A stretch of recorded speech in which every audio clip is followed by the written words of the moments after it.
Right right. तो इसका कुछ चर्चा किया था, तो आपने समरी शॉर्ट में बताया, बहुत अच्छा। धन्यवाद। हमारे बीच में डॉक्टर त्रिपाठी प्रभु जी आ गए। प्रभु जी का बहुत बहुत स्वागत करेंगे। आ, एक बार हम सब लोग हरे कृष्ण महामंत्र बोलेंगे प्रभु जी। और स्वागत करेंगे।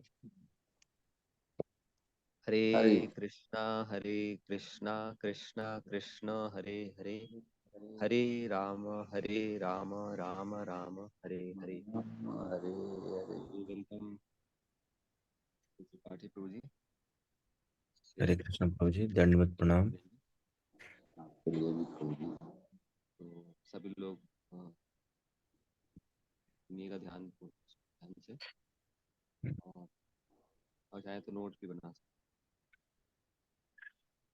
आप हैं। सबका अगर बहुत कुछ हमें स्वागत है। मेंबर याद रखे रह पाए हमें, क्योंकि हमारी याददाश्त थोड़ी कम है हम सब लोगों की। कलयुग है ना, कलयुग में सबकी याद रखने की शक्ति थोड़ी कम है। मन हरे कृष्ण। तो आप सबका बहुत बहुत स्वागत है आज की इस संध्या में। और मैं सबसे पहले अभय प्रभु को अ, धन्यवाद देता हूँ। उनका आभार है कि उन्होंने मुझे इस सेवा के लिए प्रेरित किया और ये सेवा दी। तो और मैं सभी आप सभी के को दंडवत प्रणाम करता हूँ, आपके चरणों के अनुगत्य होकर प्रार्थना करता हूँ कि मुझे ऐसा आशीर्वाद दे जो भी कहूँ वो शास्त्रोक्त हो, शास्त्र सम्मत हो।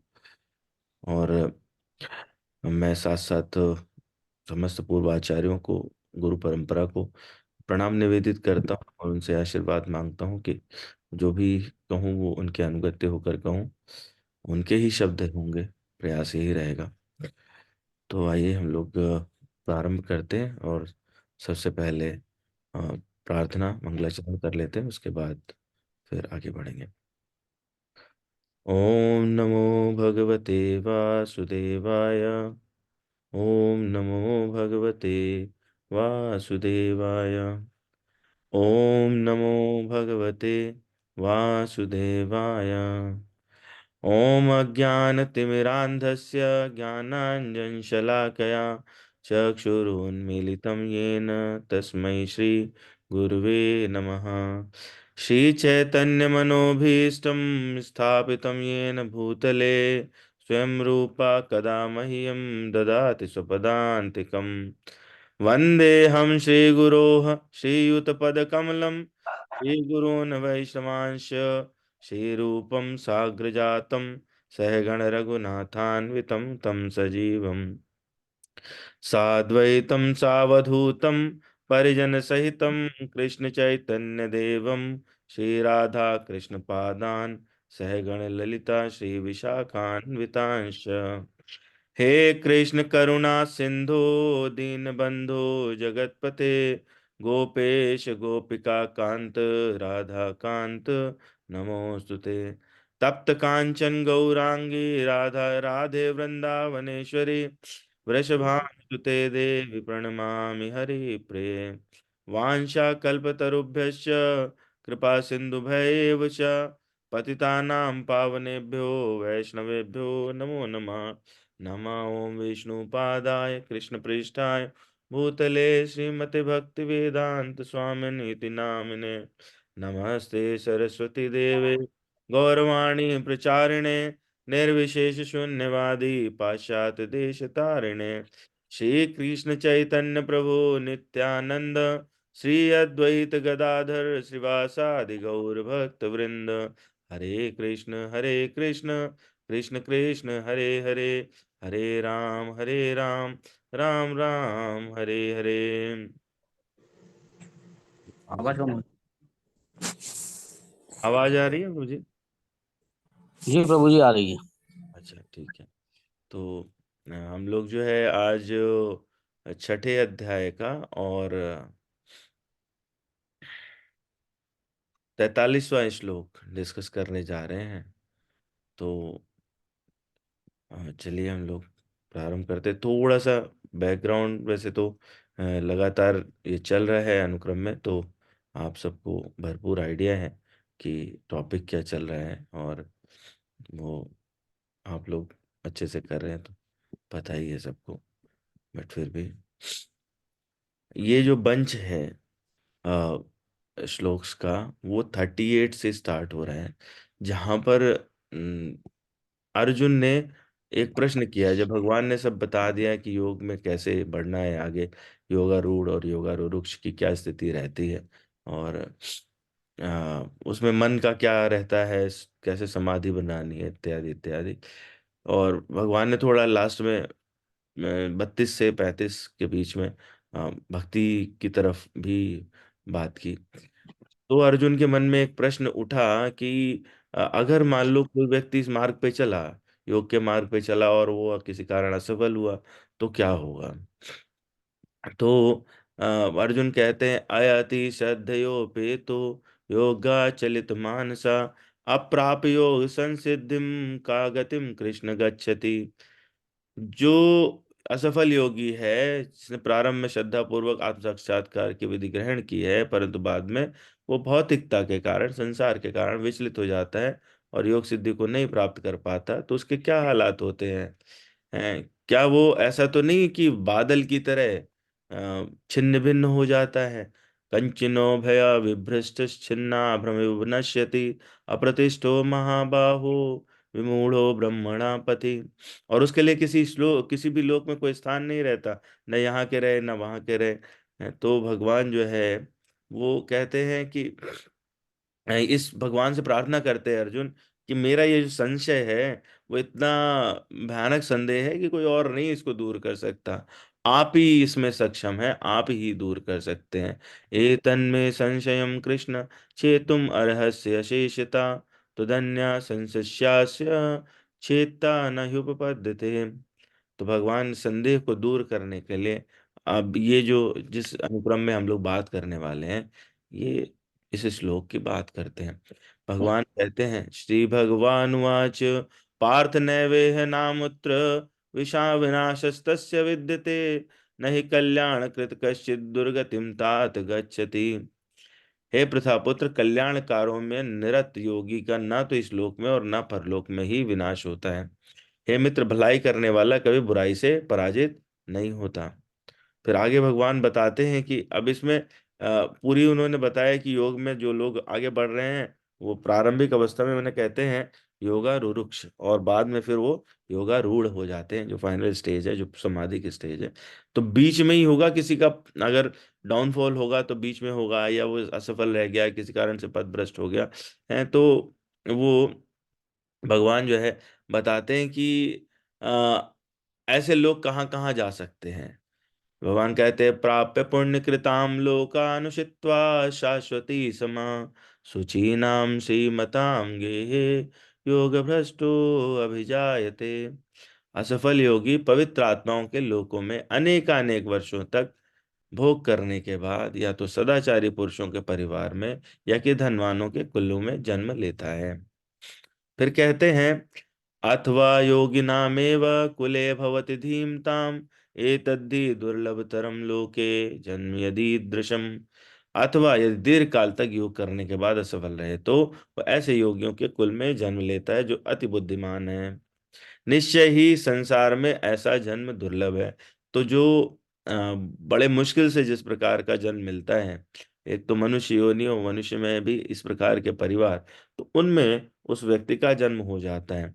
तो समझने की बात है कि इसमें भगवान ने इसलिए दो प्रकार के वर्गीकरण कर दिए कि कुछ लोग पहले ही शुरुआत की लेकिन वो असफल हो गए, तो जो इन्होंने शुरुआत भी की थी कुछ अर्लियर स्टेजेस में थे, वो भी जो है उच्च लोकों में चले जाते हैं, और बाद में आकर के उनको एक चांस मिलता है कि वो इसको आगे बढ़ाएं। लेकिन जो लोग दीर्घ काल तक इस बात को गहराई से समझ चुके हैं और भक्ति मार्ग में, योग मार्ग में आगे बढ़े हैं, तो वो उनके साथ में ये चीज नहीं होती। उनको तुरंत ही वो बीच में कहीं भोग के लिए किसी लोक में नहीं भेजा जाता, और वो संसार में जन्म ले लेते हैं। इसके बाद क्या होता है, ऐसे जो लोग जन्म ले लेते हैं तो वो उनके मन में क्या चलता है, ये अर्जुन के मन में प्रश्न उठ रहे हैं। तो हम लोग इसमें देख सकते हैं कि जो योगारूढ़ रहते हैं वो समाधि तक पहुंचते हुए 8 अष्टांग योग इसीलिए कहते हैं, यम नियम आसन प्राणायाम प्रत्याहार धारण ध्यान समाधि। जो ध्यान तक की स्थिति में है, मतलब ऊपर पहुंच गए लेकिन वो पथभ्रष्ट हो गए, या फिर जो भक्ति मार्ग में भी रहे लेकिन भगवत प्राप्ति नहीं हुई, और उनका संकल्प बड़ा दृढ़ था, तो उनके विषय में यहां से आगे बात होगी। तो इसमें दो तरह के अभ्यास की बात हो रही है, एक है लघु अभ्यास और एक है लंबा अभ्यास। लघु अभ्यास जो है वो क्या करते हैं, पहले उच्च लोकों में स्वर्ग आदि लोकों में जाते हैं और वहां पे रहते हैं, वहां पर भी अपने को कंटिन्यू कर सकते हैं, वो और आगे बढ़ सकते हैं वहां से, है ना। लेकिन और जो लोग लंबे अभ्यास में लगे थे, जो ध्यान की स्थिति तक पहुंच गए थे, या कि भक्ति में इतना अच्छा उनका चल रहा था, किसी कारण से वो असफल रह गए, तो उनका महान योगियों के कुल में जन्म होता है। तो अर्जुन के मन में यह प्रश्न आया कि आप, इसका मतलब ये है कि आगे का स्कोप है, जो जहाँ पे बढ़ा है वो स्कोप है, लेकिन क्या उसको जो पिछले जन्म में हुआ था, जितना वो आगे बढ़ा था, वो उसकी स्मृति रहती है या वो चली जाती है, क्या होता है उसके बाद। अर्जुन उत्सुक है, और इसी बात को भगवान जो है वो आगे इस श्लोक में बात कर रहे हैं, जिस पर हम लोग आज चर्चा करेंगे। तो आप में से कोई भी कृपा करके ये श्लोक पढ़ेंगे तो फिर हम लोग आगे बढ़ते हैं। मैं पढ़ रहा हूँ। अच्छा प्रभु जी। हाँ, पढ़िए प्लीज। तत्रतम बुद्धि संयोगम लभते पौर्वदेहिकम या तते चा ततो भुवा संसिद्धो कुरु नंदन। थैंक हरे यू। कृष्णा। थैंक यू प्रभु जी, हरे कृष्णा। बहुत अच्छा पढ़ रहे हैं आप, हैं बढ़िया। आप ऐसे प्रयास करिए, बहुत अच्छा। और कोई पढ़ना चाहेंगे क्या?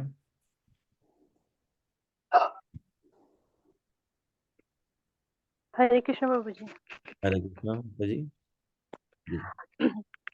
तंत्र तम बुद्धि संयोगम लभते पौर्वदेहिकम यतते च ततो भूया सिद्धो कुरु नंदनन। हरे कृष्ण प्रभु जी। Krishna, thank you, thank you जी। और कोई पढ़ना चाहेंगे क्या?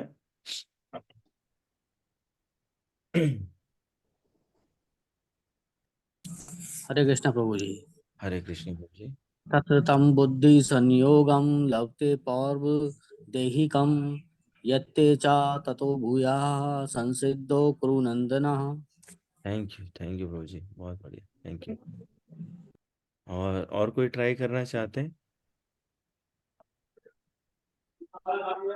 नो।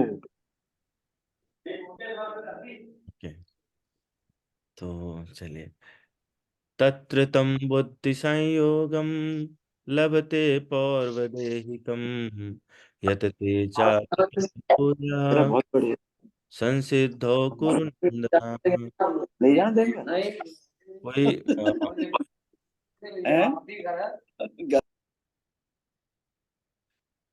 कोई जो है वो इसका अनुवाद पढ़ देंगे क्या please? Ji Prabhu ji. Please. हे कुरु नंदन, ऐसा जन्म पाकर वह अपने पूर्व जन्म की दैवी चेतना को पुनः प्राप्त करता है और पूर्ण सफलता प्राप्त करने के उद्देश्य से वह आगे उन्नति करने का प्रयास करता है। थैंक यू प्रभु जी। तात्पर्य पढ़ देंगे कोई? जी प्रभु जी। प्लीज माता। राजा भरत जिन्हें तीसरे जन्म में उत्तम ब्राह्मण कुल में जन्म मिला, पूर्व दिव्य चेतना की पुनः प्राप्ति के लिए उत्तम जन्म के उदाहरण स्वरूप हैं। भरत विश्व भर के सम्राट थे और तभी से यह लोक देवताओं के बीच भारतवर्ष के नाम से विख्यात है। पहले ये इलावत वर्ष के नाम से ज्ञात था। भरत ने अल्प आयु में ही आध्यात्मिक सिद्धि के लिए संन्यास ग्रहण कर लिया था, किंतु वह सफल नहीं हो सके। अगले जन्म में उन्हें उत्तम ब्राह्मण कुल में जन्म लेना पड़ा और वे जड़ भरत कहलाए, क्योंकि वे एकांतवास करते थे तथा किसी से बोलते न थे। बाद में राजा रघुगण ने इन्हें महानतम योगी के रूप में पाया। उनके जीवन से यह पता चलता है कि दिव्य प्रयास अथवा योगाभ्यास कभी व्यर्थ नहीं जाता। भगवत कृपा से योगी को कृष्ण भावनामृत में पूर्ण सिद्धि प्राप्त करने के बारंबार सुयोग प्राप्त होते रहते हैं। हरे कृष्ण प्रभु जी। थैंक यू माता जी, थैंक यू वेरी मच। आपने बहुत ही सुंदर तरीके से तात्पर्य पढ़ा। तो आइए हम लोग समझने की प्रयास करते हैं। इसमें प्रभुपाद जी उदाहरण दे रहे हैं भरत का, जो आगे जड़ भरत कहलाए और फिर उनको रघुगण ने पहचाना। भागवत पुराण में इनकी कथा आती है, तो इस पर भी हम लोग चर्चा करेंगे। हम लोग थोड़ा जो श्लोक हैं उनके शब्द और उनसे क्या इन्फ्रेंस निकलते हैं, इसको एक बार कैच करने की कोशिश करते हैं। तो प्रभुपाद जी अनुवाद में लिख रहे हैं इसके कि हे कुरुनंदन, ऐसा जन पाकर वो अपने पूर्व जन्म की दैवी चेतना को पुनः प्राप्त करता है। कृष्ण भावनामृत में जो लोग बढ़ते हैं, जो भक्ति मार्ग में बढ़ते हैं, वो उनकी इस चेतना को दैवी चेतना कहते हैं। आगे हम लोग पढ़ेंगे भगवत गीता जी में दैवी चेतना और आसुरी चेतना का वर्णन है, जो आखिरी के कुछ अध्याय हैं वहां पर। तो और पूर्ण सफलता प्राप्त करने के उद्देश्य से वे आगे उन्नति करने का प्रयास करता है। तो इसका मतलब इस श्लोक से ये बात क्लियर हो जाती है कि व्यक्ति जो है, पिछले 2 श्लोक में बात हुई कि किसका जो जिस स्टेज पर फेल हुआ था वो जन्म लेगा आगे, लेकिन वहां ये बात नहीं हुई थी कि वो क्या करेगा उसके बाद। यहाँ पर बात जरूर हो रही है कि वो व्यक्ति क्या होगा कि अपने पूर्व जन्म की देवी चेतना को प्राप्त कर लेगा। तो कितनी स्मृति हो, कितनी विस्मृति होगी, ये समझने की बात है।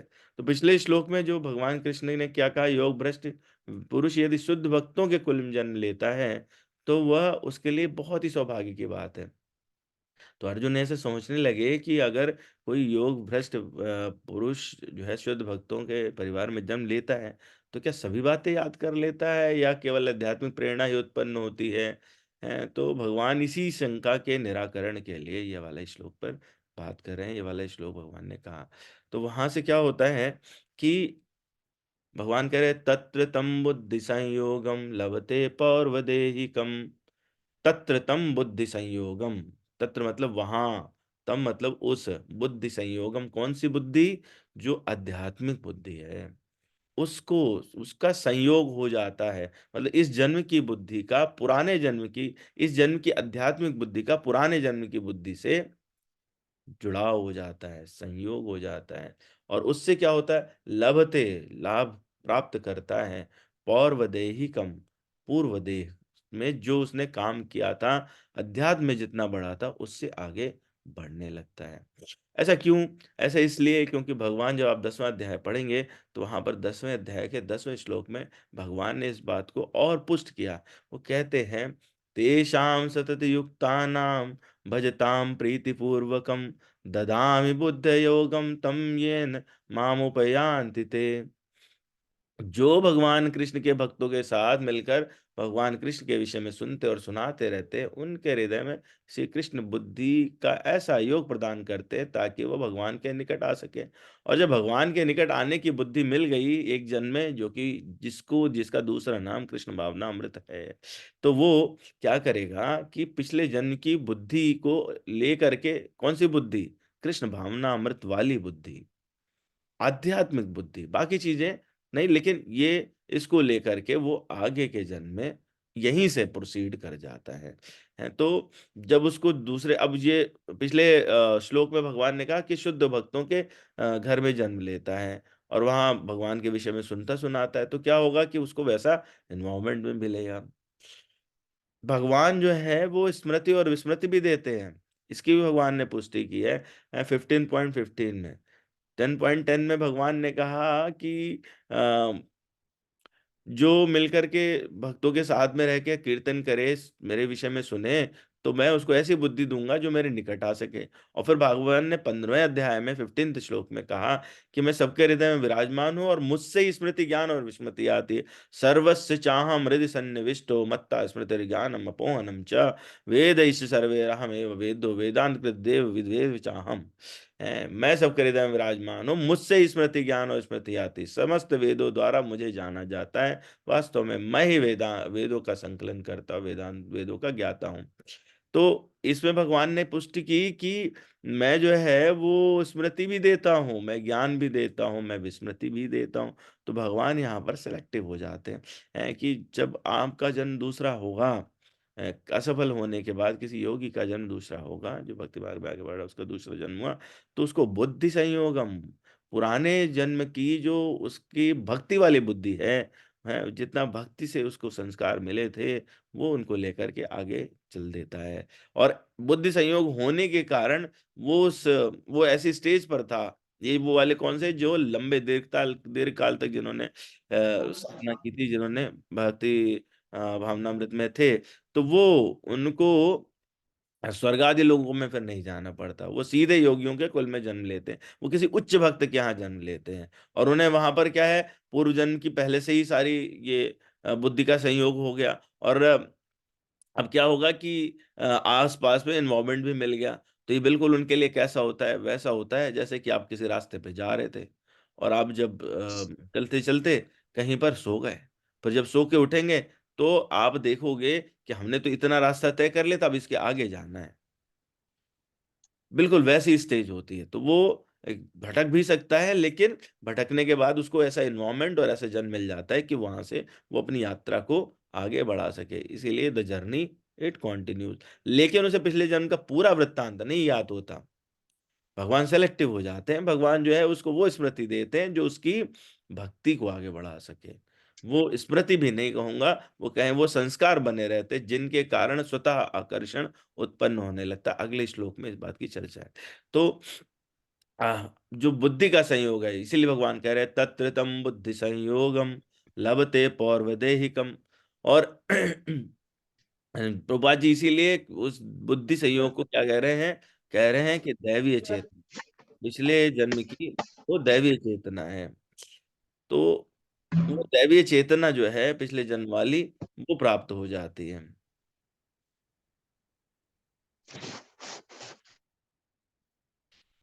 भगवान अब मतलब ऐसी स्टेज में जो व्यक्ति आ गया, अर्जुन का जो मन में संदेह था कि क्या उसका विनाश नहीं होता, इसकी विषय में भगवान पहले भी दूसरे अध्याय में चर्चा कर चुके थे। उन्होंने कहा कोई जरा सा भी प्रारंभ भी करता है, अगर भक्ति का प्रारंभ भी करता है, कृष्ण भावनामृत का प्रारंभ भी करता है, तो उसका विनाश नहीं होता। 2.40 में भगवान ने कहा नेहा विक्रम नाशो अस्ति प्रत्यवायो न विद्यते स्वल्पम अपस्य धर्मस्य त्रायते महतो भयात्। तो जो जितनी उन्नति कर लेता है कृष्ण भावनामृत में, वो उससे आगे ही बढ़ता है, उसे अगले जीवन में स्वतः प्राप्त हो जाती है। इसी श्लोक के तात्पर्य में प्रभुपाद जी लिखते हैं कि ऐसे कर्म का लघु आरंभ होने पर भी कोई बाधा नहीं आती, क्योंकि कभी इसका विनाश नहीं होता। भौतिक स्तर पर जितने भी किए हुए कार्य हैं उनको आपको पूरा करना पड़ता है, अगर नहीं किया तो वो निष्फल हो जाएंगे। लेकिन कृष्ण भावनामृत में अगर आपने कोई भी कार्य प्रारंभ किया है तो कार्य अधूरा रहकर भी स्थायी रह जाता है। जब आप प्रारंभ करोगे दोबारा, तो वो इनिशियल स्टेज से ना होकर के जहां तक आपने कर लिया था उससे आगे आप बढ़ोगे। तो इसमें जो है वो अगर आपने 1% कर लिया तो सेकंड परसेंट से ही आपके आगे बढ़ना शुरू होगा। इसी को और पुष्ट करने के लिए प्रभुपाद जी यहाँ पर उदाहरण देते हैं भरत महाराज का। भागवत के 5वें स्कंद के 8वें अध्याय में वर्णन आता है कि भरत महाराज जो है वो हिरण का बच्चा था, उसके प्रति आकर्षित हो गए और उससे फिर उन्हें हिरण का शरीर प्राप्त हुआ। लेकिन उन्हें अपने पूर्व जीवन की वो घटना याद रही। तो प्रभुपाद जी लिखते वहां पे, चूंकि भरत महाराज भगवत भक्ति भूलकर निरंतर मृग के चिंतन में डूबे रहते थे, इसलिए उन्हें मृग का शरीर प्राप्त हुआ। लेकिन भक्ति का चरम स्तर प्राप्त होने के कारण, जो पिछले श्लोक की बात थी कि जिन्होंने दीर्घकालिक इस योग में आगे बढ़े हैं, तो उसके कारण उन्हें पूर्व जन्म की घटनाएं विस्मृत नहीं हुई, और यह विशेष वरदान उन्हें आगे की अधोगति से बचा लेता है। तो भक्ति संबंधी पूर्व कर्मों के कारण वे मनुष्य शरीर धारण करने पर भी अपनी भक्ति को दृढ़ संकल्प से करने में लगे रहें। तो इसका मतलब यह होता है भगवान के अनुग्रह से भक्त कभी विनिष्ट नहीं होता। जानबूझकर अगर वो भक्ति की उपेक्षा कर देता है तो कुछ काल के लिए दंडित कर दिया जा सकता है, लेकिन उसे पुनः भक्ति की प्राप्ति होती है और वो भगवत धाम को जाता है। अपनी कठोर भक्ति साधना, वहां पे प्रभुपाद जी ये भी लिखते हैं अगले श्लोक में, अपनी कठोर भक्ति की साधना के कारण महाराज भरत को विगत जन्मों के कर्मों का और इसका कि वे किस प्रकार अपने आध्यात्मिक स्तर पे पहुंचे थे स्मरण था। और ये जो है, ये बात जो उन्होंने वहां लिखी, ये सबके लिए, प्रत्येक भक्त के लिए बहुत ही इंपॉर्टेंट बात है कि आध्यात्मिक स्तर जो है वो आपका बना रहता है, वो नहीं जाता। तो जो लोग पूर्णता भक्ति में समर्पित हैं, वो चाहे जो भी आचरण करें, हैं, आचरण कर्म का दंड जरूर भुगतना पड़ता है। आप अगर, क्योंकि भगवान ने कहा अंत काले मामेव स्मरण मुक्त्वा कलेवरम, आप मुझे जैसे जिस प्रकार से लास्ट के टाइम में याद करते हैं तो वैसा, अगर नहीं तो यम यम वापि स्मरण भाव, तो जिस तरह का आपको भाव रहता है उसका शरीर मिल जाता है। तो उनको मिल गया, हरिण का शरीर मिला, लेकिन वो दुख भोगने पर भी भक्ति नहीं चली जाती, भक्ति बनी रहती है। और इसके कारण क्या होता है, भक्त की उत्सुकता बढ़ती है और वो फिर से पुनः उस मार्ग पर आगे बढ़ जाता है। उन्होंने कृष्ण भावनामृत जो व्यक्ति हैं जिन्होंने इस मार्ग में आगे बढ़ने की सोची है, जो भक्ति में आगे बढ़ने के का प्रयास कर रहे हैं, उनके लिए एक विशेष सलाह ये देते हैं प्रभुपाद जी कि उन्हें ध्यान रखना चाहिए कि वो एक क्षण भी वृथा न जाने दें।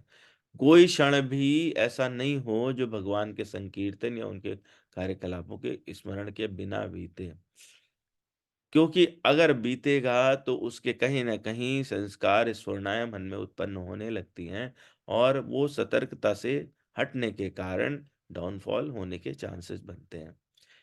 तो भरत महाराज का फिर क्या हुआ? भरत महाराज का ये हुआ कि अगले जन्म जो है उनको उत्तम ब्राह्मण कुल में मिला और तीसरा जन्म ये उनका उत्तम ब्राह्मण कुल का था।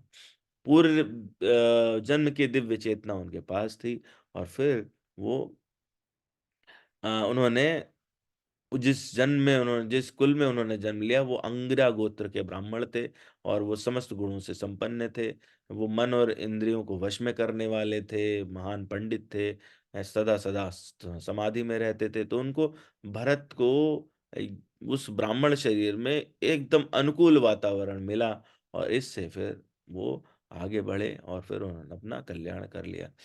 तो इसीलिए भगवान कह रहे हैं कि जब व्यक्ति को इस तरह के बुद्धि का संयोग हो जाता है, तत्रितम बुद्धि संयोगम लभते पौर्वदैहिकम, पिछले पिछले वाले का लाभ मिलने लगता है। यततो चा ततो भूया, तो संसिद्धौ कुरु नंदन, वो क्या करता है कि वो प्रयास करना शुरू करता है, क्योंकि उसको पिछला जब स्मरण हो गया, उसको आध्यात्मिक वो चेतना जागृत हो गई, पुरानी वाली देह का लाभ मिल गया, तो क्या करेगा कि वो दोबारा प्रयास करना शुरू करेगा। यतते चा, प्रयास करता है, चल, और ततो भूया, तत्पश्चात पुनः संसिद्धौ कुरुनंदन, किस किस चीज के लिए? हे कुरुनंदन, सिद्धि प्राप्त करने के लिए। तो यतते चा ततो भूया संसिद्धौ कुरुनंदन, अर्थात हे कुरुनंदन, वो पुनः पूर्ण सफलता को प्राप्त करने का प्रयास करता है। भगवान इसलिए यहाँ पे भी कुरुनंदन शब्द का प्रयोग कर रहे हैं क्योंकि कुरु ऐसे थे जिनके नाम पे ये कौरव कहलाए। उन्होंने कुरुक्षेत्र को धर्म क्षेत्र बनाने के लिए अथक प्रयास किया और वे ये कहना चाहते, योग भ्रष्ट पुरुष भी अगर प्रयास करे तो वो पूर्ण सफल हो सकता है इस मार्ग में यदि बढ़ता रहे तो। इसीलिए उसको जो है क्या होता है कि जब वो पुरानी बुद्धि का संयोग मिला तो उसको दूसरा जो भगवान एनवायरमेंट भी देने लगते हैं, साधन की युक्तियां मिलती हैं, भक्ति में बढ़ने की नई नई युक्तियां, और उत्साह मिलने लगता है। जो आसपास में डिवोटीज का संग होने लगता है, उनसे आदान प्रदान होता है, तो वो भक्ति में और बढ़ना शुरू कर जाता है। इसीलिए सेकंड लाइन भगवान कहते हैं यतते चा ततो भूया संसिद्धो कुरुनंदन। और जब ऐसा प्रयास कोई करता है अर्जुन, तो हमें आश्चर्य हो सकता है कि आध्यात्मिक जीवन का अभ्यास करते हैं, वो आध्यात्मिक उन्नति है कहाँ, वो संग्रहित कहाँ हुई, जो पिछले जन्म से इस जन्म में आई, भौतिक शरीर तो आया नहीं, तो वो कहाँ है? वो संग्रहित होती है, वो भौतिकता में नहीं संग्रहित होती है, वो संस्कारों में संग्रहित होती है वो इसी को भगवान ने बुद्धि संयोग कहा। और आत्मा चूंकि एक शरीर से दूसरे शरीर में जाती है, तो उसका जो सक्रिय आध्यात्मिक आकर्षण है वो आत्मा के साथ एक जीवन से दूसरे जीवन में जाता है। ये एक विशेष उपहार है भगवान का कि वो चाहते हैं, भगवान चाहते हैं कि हम उनकी तरफ जाएँ, हम वापस भगवान की सेवा में लगें, हम उनके धाम को जाएँ जहाँ हमारा नेचुरल प्लेस था। तो भगवान उस आकर्षण को आत्मा के साथ रखते हैं और वो अगले जीवन में जाता है। तो उससे क्या होता है कि सूक्ष्म शरीर जो है वो शुद्ध हो जाता है और जैसे-जैसे सूक्ष्म शरीर शुद्ध होता रहता है, वैसे-वैसे व्यक्ति को और अधिक आध्यात्मिक उन्नति करने की अंदर से प्रेरणा उत्पन्न होती है और वो एक जीवन से दूसरे जीवन और फिर आगे अगर आवश्यकता पड़े, तो ये बिल्कुल कैसा है, जैसे कि आध्यात्मिक क्रेडिट कार्ड है।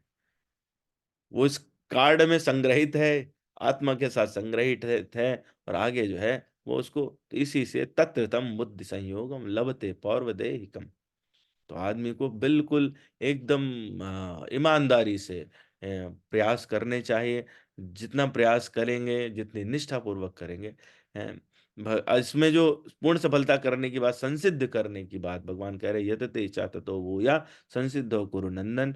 तो वो एक स्टोरी है, 1 या 2 स्टोरीज़ हैं। अभी प्रभु ने एक वीडियो भी फॉरवर्ड किया था, तो वहाँ से भी एक स्टोरी बन गई है और एक राजा सगर 9th कैंटो में 8वें अध्याय में एक राजा सगर थे, उनके पुत्र थे असमंजस, जो पिछले जन्म में महान योगी थे, लेकिन कुसंगति के कारण वे अपने उच्च पद से गिर गए थे और उनका जन्म अयोध्या में हुआ। लेकिन वो उनको अपना पुराना याद था कि वो कैसे थे। तो वो चाहते थे कि सभी लोग उनका त्याग कर दें, वो राजाओं वाला जीवन बिताएँगे तो आध्यात्मिक प्रगति नहीं कर पाएँगे, तो इसलिए वो अपने आप को हमेशा बुरे व्यक्ति की तरह दिखलाना चाहते थे। तो ऐसे कार्य भी करते थे जिससे लोग उनको अच्छा नहीं समझें। एक बार उन्होंने सरयू नदी में खेलते हुए बालकों को एक बार गहरे जल में फेंक दिया और ऐसी स्थिति में जो ऐसा असमंजस जी ने किया, तो राजा सगर ने उन उससे प्रेम करना छोड़ दिया, उन्हें नगर से बाहर निकाल दिया। और जब उन्हें बाहर निकाल दिया तो उस उन्होंने असमंजस जी ने उन बालकों को जीवित कर दिया और उनके माता-पिताओं के पास भेज दिया। तो जब नागरिकों ने देखा, अयोध्या नगरी के वासियों ने देखा कि उनमें तो इतनी सारी योग शक्ति है, तो और उनके पुत्र भी जीवित हो उचे उठे, तो राजा सगर को भी दुःख हुआ, उन सबको दुःख हुआ। लेकिन वो उन्होंने अपनी आध्यात्मिक प्रगति को बनाए रखा और उसमें और आगे बढ़े। तो जिस तरह से इसमें ये 2 हम लोगों ने उदाहरण देखे, एक भरत का, एक असमंजस का है। लोग सफलता पाने का पुनः प्रयास करते हैं पुराने संस्कारों के होने के कारण। लेकिन कौन? वो जो निष्ठापूर्वक सिंसियरली इस मार्ग में आगे लगे रहते हैं। इस संबंध में प्रभुपाद जी एक जगह लिखते हैं कि योग या भक्ति करने वालों के परिवार में जन्म लेकर व्यक्ति को अपने पूर्व जन्म में संपादित गतिविधियों का स्मरण होता है। तो जो भी व्यक्ति कृष्ण भावनामृत को निष्ठापूर्वक ग्रहण करता है, वो साधारण व्यक्ति नहीं है। उसने अवश्य ही अपने पूर्व जन्म में यही विधि अपनाई होगी। तो ये एक विशेष बात जो प्रभुपाद जी इशारा कर रहे हैं कि जो भी हम आप कोई भी जो इस मार्ग में हैं, उन्होंने अवश्य ही पूर्व जन्म में इसमें कुछ न कुछ किया था, तभी इसको और आगे बढ़ाने का प्रयास कर रहे हैं इसमें। और इसमें इस जन्म में हमको जो ये मौका मिला, हमको ये बुद्धि मिली, हमको प्रसाद स्वरूप भक्तों का संग मिला, हमको प्रभुपाद जी की कृपा मिली, उनकी बुक्स मिली, तो हमको क्या करना चाहिए? हमको कृष्ण भावनामृत में पूरी तरह से संलग्न हो जाना चाहिए, निमग्न हो जाना चाहिए। एक भी क्षण अपना हमको व्यर्थ नहीं करना चाहिए। जो भी कार्य करें, वो भगवान की भावना से ग्रहित होकर के करें। एक उदाहरण मैं कह रहा था तो अभी प्रभु जी ने मुझे एक कौवे का वीडियो भेजा जिसमें वो राम, राम काँव-काँव कर रहा बट वो राम सा आवाज़ लग रही है उसमें। तो रामचरितमानस में कागभूषुंड जी का वर्णन है। कागभूषुंड जी जो हैं वो पूरी कथा नहीं कहूँगा, नहीं तो बड़ा समय हो जाएगा। तो क कागभूषुंड जी जो हैं, वो कैसे हैं कि एक जन्म से दूसरे जन्म में जाते हैं, लेकिन उनको पुराने जन्म का सब स्मृति रहती है, संस्कार बने रहते हैं, भक्ति आगे बढ़ती रहती है। तो वो अपने जन्म की कथा सुना रहे हैं, गरुड़ जी से डिस्कशन चल रहा है रामचरितमानस में, वो कह रहे हैं कि मैंने तो अपने गुरु का अपमान कर दिया था और उन्होंने फिर भगवान शिव को प्रार्थना की और भगवान शिव ने मुझे श्राप पहले दिया था कि जाओ अजगर हो जाओ और 1000 जन्मों तक ऐसे ही रहो, कष्ट भोगो। लेकिन गुरु की कृपा से भगवान शिव ने कहा कि जब तुम एक जन्म से दूसरे जन्म में जाओगे तो तुम्हें पता नहीं चलेगा, तुम्हारी भक्ति बनी रहेगी। तो उसी बात को मानस में उत्तरकांड में वो वर्णन करते हैं। कुछ चौपाइयाँ हैं, वो मैं आपको सुनाऊंगा, उसके बाद में सेशन को एंड करते हैं। त्रिजग देव नर जोई तनु धराऊं, तह तह राम भजन अनुसरऊं। कह रहे हैं कि मैं तीनों लोकों में कहीं भी कोई भी शरीर धारण करूं, भगवान के आशीर्वाद के कारण मैं सब जगह राम का भजन करता हूँ। एक सूल मोहि बिसर न काऊ, गुर कर कोमल सील सुभाऊ। एक जो मेरे हृदय में वेदना है, मैं भूल नहीं पाता कि जो गुरु हैं उनका कितना ही स्नेह भरा कोमल स्वभाव है, जिन्होंने उनके अपमान करने के बावजूद भी मुझे ऐसी गति दी। चरम देह द्विज कै मैं पाई, सुर दुर्लभ पुराण श्रुति गाई। अभी जैसे हम लोगों ने चर्चा की कि अ, राजा सागर के पुत्र असमंजस और भरत जी, उनका जन्म हुआ किसमें? भरत जी का जन्म हुआ अंगिरा गोत्र के ब्राह्मण के कुल में। तो ऐसे ही काकभूषुंड जी जो कौवे बने, अजगर बने, अनेक अनेक योनियों में गए, लेकिन फिर उनको मिला किसका जन्म? एक ब्राह्मण के परिवार में जन्म मिला। और खेलऊं तहूँ बालकन मीला, करऊं सकल रघुनायक लीला। भगवान की लीलाएं करते थे तो अपने उस जन्म में भी, क्योंकि पिछले जन्म के संस्कार थे। प्रौढ़ भय मोहि पिता पढ़ावा, समझो सुनो गुनो नहीं भावा। मुझे पिताजी अनेक अनेक विद्याएं सिखाते रहे, लेकिन मुझे वो सब समझ नहीं आता। मन ते सकल बासना भागी, केवल राम चरण लय लागी। और कऊ खगेश अस कवन अभागी, खरी सेव सुर धेनु त्यागी। कह रहे हैं कि मन से मेरी सारी वासनाएं चली गई थी, उस समय थे नहीं, और मेरा सिर भगवान के चरणों में रति लग गई। और हे गरुण महाराज, ऐसा बताओ कि कौन ऐसा व्यक्ति होगा जो अ, जो खली खिलाई जाती है उसको उसका सेवन करे और कामधेनु को त्याग दे। प्रेम मगन मोहि कछु न सुहाई, हार्यो पिता पढ़ाय पढ़ाई। भय काल बस जब पितु माता, मैं बन गयो भजन जन त्राता। मेरे पिताजी हार गए, बहुत ही प्रेम से समझाया उन्होंने कि पढ़ो, लेकिन मुझे कुछ पढ़ाई मुझसे हुई नहीं। और जब वो लोग, उनका प्रयाण हो गया इस संसार से, तब मैं भजन करने के लिए वन चला गया। जहाँ जहाँ विपिन मुनीश्वर पावऊं, आश्रम जाय जाय सिर नावऊं। बूझत तिनहि राम गुण गाहा, कहाँ सुनौ हर्षित खगनाहा। सुनत फिरऊं हरि गुण अनुबादा, अव्याहत गति शंभु प्रसादा। जहां जहां मुझे जंगलों में मुनीश्वर मिलते थे, उनके आश्रम में जा कर के मैं उनके चरणों में प्रणाम करता और कहता कि मुझे भगवान राम का गुण सुनाइए, उनके विषय में बताइए, उनकी कथा कहिए। और उनकी कथा सुनते और कहते मुझे बड़ा ही हर्ष होता। सुनत फिरऊं हरि गुण अनुबादा, अव्याहत गति शंभु प्रसादा। छूटे त्रिविध ईश ना गाढ़ी, एक लाल सा और यति बाढ़ी। राम चरण बारिज जब देखूं, तब निज जन्म सफल कर लेकूं। क्या हुआ? ये सब क्यों हो रहा था? ऐसा इसलिए हो रहा था क्योंकि मुझे भगवान शिव ने इस प्रकार का प्रसाद दिया था। उन्होंने भले से ही मुझे श्राप दिया था कि बार बार मुझे जन्म लेना पड़े, लेकिन उन्होंने एक प्रसाद भी दिया कि मुझे पुराने जन्मों की भक्ति विस्मृत ना हो। और इससे जो तीनों इच्छाएं होती हैं वो छूट गई। लेकिन हाँ, हृदय में एक एक लालसा रही कि मैं भगवान के चरण जब देखूं तभी मुझे मेरा जन्म सफल होगा। और जय पूछो सोई मुनियस कहाई, ईश्वर सर्वभूत में आए। निर्गुण मत नहीं मोहि सुहाई, सगुण ब्रह्म रति उर अधिकाई। और मुझे जो है वो निर्गुण निराकार पसंद नहीं आता था, मेरा तो मन सगुण ब्रह्म भगवान राम में ही लगा रहा। और इस प्रकार से उन्होंने फिर आगे की कथा है कि गुरु से लेना चाहा, लोमश ऋषि उनके गुरु हुए और उन्होंने निर्गुण का उनको उपदेश करना चाहा, परंतु काकभूषुंडी जी मना करते रहे। तो वो क्रोधित हो गए और बोले कि तू मेरी बात नहीं सुनता तो जा, तू कौवा हो जा है। तो उन्होंने उसको प्रसाद समझ के ग्रहण कर लिया। और बाद में जब लोमस ऋषि ने इस बात को समझ पाया तो फिर उन्होंने उनको पूरा भगवान के विषय में उपदेश किए और उनको उन्हीं की कथा करने के लिए कहा गया।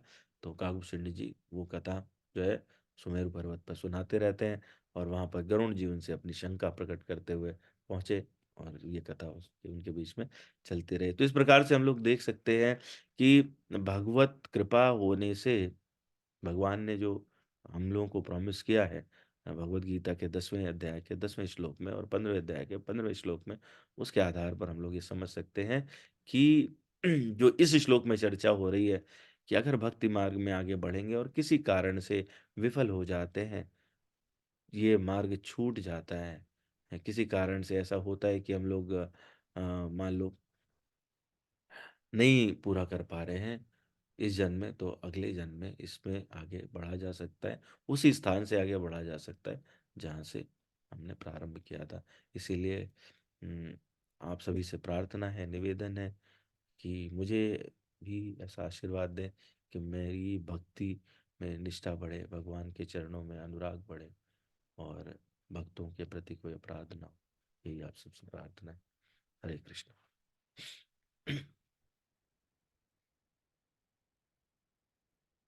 हाँ, अभय प्रभु क्वेश्चन ले सकते हैं। हरे कृष्णा। हरे तो कृष्ण। बहुत बहुत धन्यवाद। तो यहीं पर कंक्लूड किया आपने। हाँ प्रभु। तो प्रश्न किसी का है तो आप पूछ सकते हैं।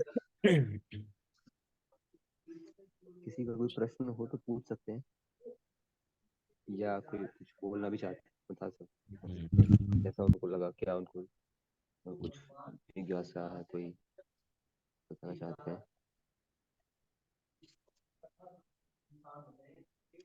हरे कृष्ण।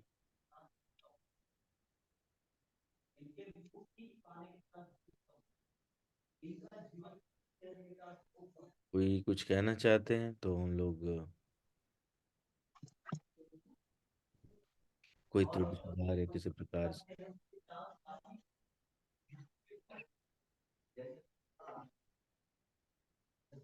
बोलना चाहें तो बोल सकते हैं। आपको कैसा लगा, अंडरस्टैंडिंग बताना चाहते हैं।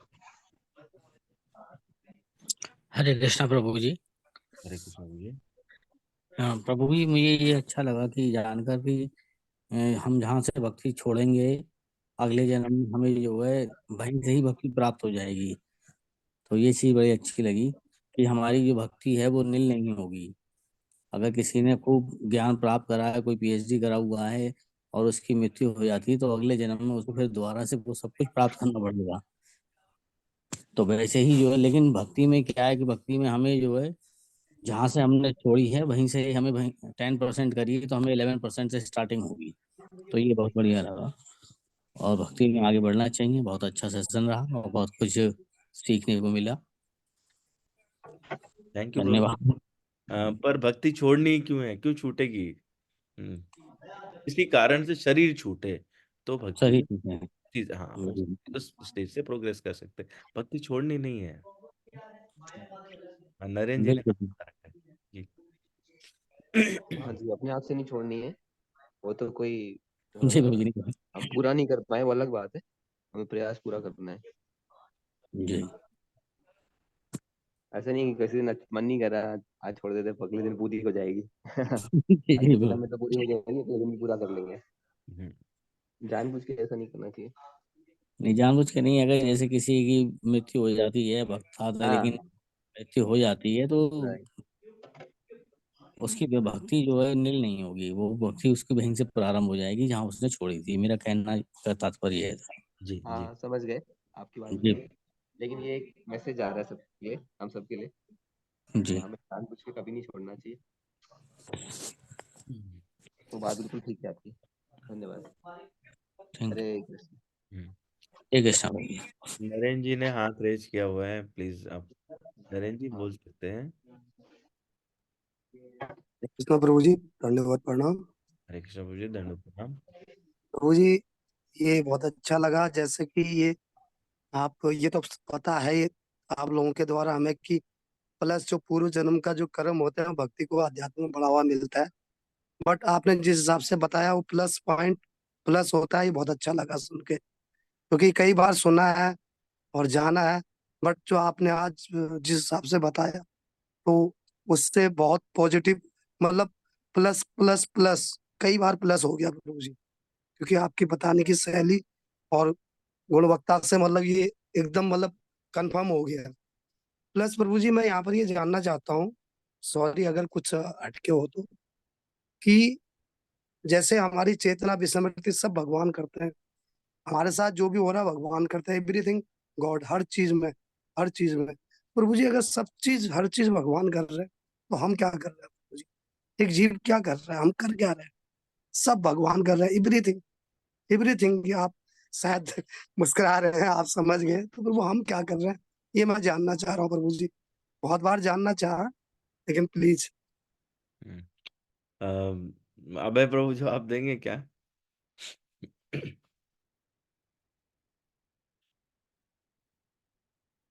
अभय प्रभु, अच्छा चलो। देखिए क्या है, भगवान से हम लोग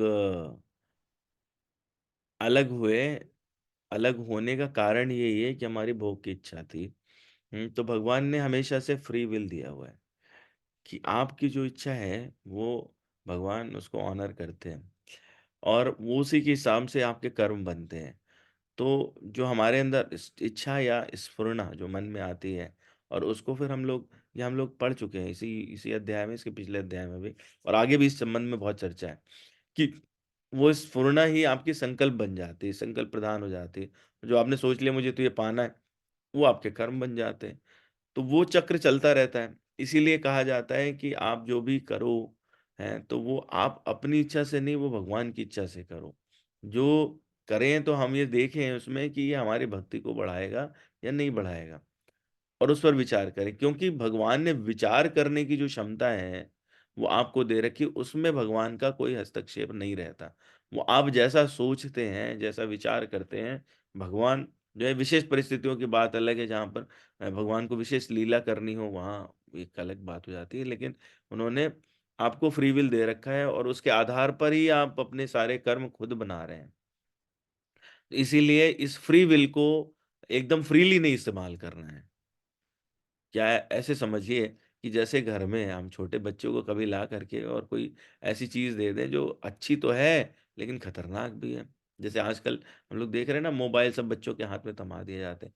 तो मोबाइल एक ऐसी चीज़ है जिससे बहुत सारा अच्छा बेनिफिट ले सकते हैं। हम लोग भी ले ही रहे हैं, है ना? ज़ूम जो है वो मोबाइल और टेक्नोलॉजी में ही यूज़ हो रहा है। ऐसे बच्चों की पढ़ाई भी हो रही है। लेकिन उसमें ऐसे बहुत सारी बातें हैं जो उनके लिए गलत भी हैं। तो वो जो फ्रीली मिल रहा होता है उसको सुपरवाइज रखे। अब हमारा सुपरविजन कौन करेगा? हमारा सुपरविजन डिवोटीज करते हैं, गुरु महाराज करते हैं, भगवान करते हैं। भगवान जो है वो गुरु महाराज के रूप में हमारा सुपरविजन करते हैं, हमको गाइड करते रहते हैं। तो हमको उनकी गाइडेंस में इसलिए काम करना चाहिए। होता सब कुछ भगवान के द्वारा ही है। इसमें एक और सिद्धांत लगता है कि भगवान को जैसा ये यथामाम प्रपद्यते, तो जिस प्रकार से भगवान को आप अ, अपना सिर झुकाते हैं, भगवान उसी प्रकार से रेसिप्रोकेट करते हैं। वो आप जो कहोगे वो वैसे, आप उनको अगर दुष्ट के रूप में समझोगे कि मैं दुष्ट बनूँ और भगवान से लोहा लूँ, तो वो आपसे जंग लड़ेंगे। रावण के साथ ऐसे ही था, कंस के साथ ऐसे ही था। लेकिन अगर आप भक्त बनोगे और भक्ति वाला भाव रखोगे, तो भगवान आपके लिए भगवान बन जाएँगे। वो आपके लिए ऐसे-ऐसे कष्ट भी उठा लेंगे कि आप सोच भी नहीं सकते। भगवान कहते हैं, भागवत पुराण में वर्णन है कि द्रौपदी जी ने जब चीरहरण हो रहा था, तो 2 बार गोविंद कहा, गोविंद, गोविंद। मैं तो, मेरी तो लाज की, तो भगवान एक गोविंद की खातिर तो चले आते, हो कहते दूसरे गोविंद का मैं कैसे कर्जा चुकाऊँ? तो भगवान का रेसिप्रोकेशन तो इतना स्ट्रॉन्ग है, इस तरह का है ना? तो होता वो भगवान की इच्छा आपकी इच्छा में सम्मिलित होती है। तो आप ऐसी इच्छा ना करें जो आपको कुमार्ग पर ले जाए। वो इच्छा करें जो आपको भगवान की तरफ ले जाए, भगवन सन्मुख बनाए, भक्ति में आगे बढ़ाए। ये बात है। क्या जी प्रभु जी जी, इसमें हम कर्म अकर्म और विकर्म भी जोड़ सकते हैं क्या? हाँ अगर बिल्कुल। हम बात ही वेदों के हो रही अनुसार और शास्त्रों के अनुसार चला जाए तो बात वो देखिए, बुद्धि सुधर। प्रभु जी बिल्कुल ठीक कह रहे हैं आप। लेकिन क्या है ना कि कर्म अकर्म और विकर्म ये शास्त्रों से तय होते हैं। जी अब जो अकर्म है ना, कर्म वो है जो शास्त्रोक्त शास्त्रों के अनुसार है, वेदों के गति, अनुसार वो कर्म है। विकर्म क्या है कि जो शास्त्र के उल्टा है। अकर्म उल्टा है, क्या है कि जो आप जो करते हो भगवान को। लेकिन निष्काम भाव से है। ठीक है, तो ये कैसे होगा? ये तब होगा जब हर चीज का, हर कर्म का कर्मफल वो हम उसको आप भगवान विचार नहीं को- करें, और आपका अपना कर्म भगवान के लिए समर्पित हो। कोई कार्य वो अपने लिए है ही नहीं। है तो भगवान के लिए जब आप करना शुरू करते हैं तो हमारा क्या है कि हम अकर्म विकर्म और कर्म को सोचते रहेंगे तो हमारे लिए बड़ी मुश्किल आएगी। ज्यादा बेहतर क्या है कि हमको जो गाइडेंस मिले, हमें गाइडेंस पकड़नी है, गाइडेंस में चलें तो काम बन जाएगा हमारा। है ना? इतने जी श्लोक तो प्रभु। हमें आते नहीं है, वेद तो हमको पता नहीं है, हम अनुस्मृति जिंदगी में नहीं देखी, तो कैसे हम लोग सब चीज डिसाइड कर पाएंगे? लेकिन हाँ, गुरु भगवान ने जो कहा कि भाई ये करना है, आपको इस तरह से रहना है, उसको हम लोग फॉलो कर लें तो वो तो 100% वैदिक की बात कर रहे हैं ना, तो हमारा तो जी कल्याण हो ही जाना है। ये बात जैसे प्रभु सत्र में जी अध्याय में भोजन जिससे कि भोजन का बताया जाता है और असर पड़ता है जी तमो गुणों का। जैसे प्रकृति पूरी जो है तीनों गुणों से प्रभावित है, जी। तो अगर हम अपने आप को सतोगुणी में रखें तो बहुत हद तक हम शास्त्रों के अनुसार ही चल रहे हैं। हाँ नहीं, बिल्कुल ठीक है। लेकिन हम लोग से देखिए, न्यूनाधिक पाप सबसे होते रहते हैं। कोई ऐसा व्यक्ति नहीं है दुनिया में जो पाप नहीं कर रहा हो, कोई व्यक्ति नहीं है। लेकिन पाप मुक्त कैसे हो सकते हैं कि जब हम कोई भी कार्य है, मान लीजिए हमको मेरे अधिकारी ने कहा कि ये काम करना है, अब उसमें रिजल्ट अच्छा आए या खराब आए, तो वो रिजल्ट किसको जाता है? वो अधिकारी को चला जाता है, वो हमको नहीं लगता। तो ये वाली जो युक्ति है वो यहाँ काम कर जाती है। और ठीक बात है आपकी। मतलब हम जब गुरु के आदेश मानेंगे, जो हमको स्क्रिप्चर्स मिल रहे हैं उनको फॉलो करेंगे, तो सतोगुण में ही रहेंगे। लेकिन असल में क्या, गुणात्मक प्रकृति से ऊपर उठने की ही विधि भक्ति है। उसमें ना सतो में रहना है, ना रजो में रहना है, ना तमो में रहना है, हमें भक्ति में रहना है। ये बिल्कुल अलग बात है। पर होता क्या है, स्टेप बाइज ही ऊपर उठ सकते हैं। तो आपकी बात एक तरह से ठीक है, इसमें गलत नहीं है। ठीक। प्रभु जी मैं थोड़ा सा सॉरी। प्रभु जी मेरे कहने का मतलब जब भगवान एक जगह कहते हैं अच्छा मैं बुरा मैं कर रहा हूँ मैं करा रहा हूँ मैं, तुम कुछ नहीं कर रहे हो, वाकई में कुछ नहीं कर रहा हूँ, तो सब कुछ मेरा कहने का मतलब तात्पर्य अगर एवरीथिंग हम अच्छा कर रहे हैं तो भगवान है, भगवान करा रहे हैं। हम नहीं कर रहे मैं नहीं कर रहा हूँ, तो और बुरा कर रहे हैं तो हम नहीं कर रहा मैं नहीं कर रहा हूँ, मैं वाला भाव है ही नहीं। वाक्य में अगर सब एवरीथिंग भगवान कर रहे हैं तो मेरा सिर्फ ये था कि जीव क्या कर रहा है हम क्या कर रहे हैं, तो कुछ सिर्फ नहीं ये कर था। तो आप कुछ नहीं कर रहे हैं, लेकिन ये भावना रहती नहीं है। हम लोग क्या है कि हम कैसे हैं, जब कुछ अच्छा हुआ तो उसका क्रेडिट तुरंत ले लेते हैं, खराब होता है तो दूसरे के मत्थे मर देते हैं। ये जी हमारी जी प्रकृति है। ठीक राइट राइट। है ना? तो जब ये वाली प्रकृति रहती है तो भगवान उसको अपने सिर पे क्यों लेंगे? जब आपने खुद ही जिम्मेदारी उठा ली है तो आप ही उठाओ, भगवान तो ऐसा कहते हैं। लेकिन अगर हाँ आपने ऐसा सोचा, ये बात हमारी मानी हुई है और हमारे अंदर दृढ़ता से बैठी है कि जो है सब भगवान के द्वारा ही हो रहा है, तो फिर अब उसमें आपका कोई रोल रहता ही नहीं है। वही तो निष्काम भाव से कुछ करने की कहानी ही यही है।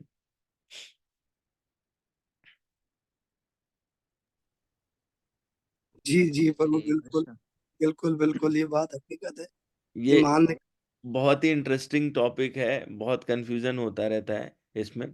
कभी सामने मिलके भी डिस्कस कर सकते हैं। मैं उतना ज्ञानी नहीं हूँ, और जो सीनियर डिवोटीज हैं उनसे मिलके हम लोग, मैं भी पूछूंगा, आप भी पूछिए, है ना? हरे कृष्णा हरे सभी कृष्णा। को एक दूसरे के संग लेना है, एक दूसरे के विचारों से प्रभावित होना है, जो अच्छे विचार हैं वो ग्रहण करने हैं। राइट राइट, बहुत बहुत धन्यवाद सबका, और प्रभु जी का भी। और बाकी इसका सेशन ऑलरेडी हो चुका है, होता भी है, और हमारा डीवाईएस में भी होता है ना? तो नरेंद्र जी, आपको तो अच्छा ये बताइए, आपका गला कैसे खराब हो गया? मेरा नहीं नहीं, नरेंद्र जी से बोल रहा अंदर हूँ। जी का, अच्छा। यही भगवान ने किया है क्या? प्रभु जी मैं तो बस यही सोच रहा हूँ। हाँ मेरे मेरे रियल में ये अच्छा पूछा आपने, हुआ तो मेरी उससे, लेकिन मेरे दिल में मेरे मन में ये ख्याल आया हो सकता है ये उनने अपनी भक्ति में लेने के लिए मेरा गला ऐसा कर दिया कि कम बोले, मैं कम क्वेश्चन करूं। तो ये मेरे दिल में ख्याल आया प्रभु जी, शायद हो सकता है उनने अपनी भक्ति में लगाने के लिए मेरा ऐसा कर दिया गला। ये राइट है प्रभु, ये मेरे मेरे मतलब दिल में ये ख्याल आया, बट मैं आगे नहीं कह सकता हूँ।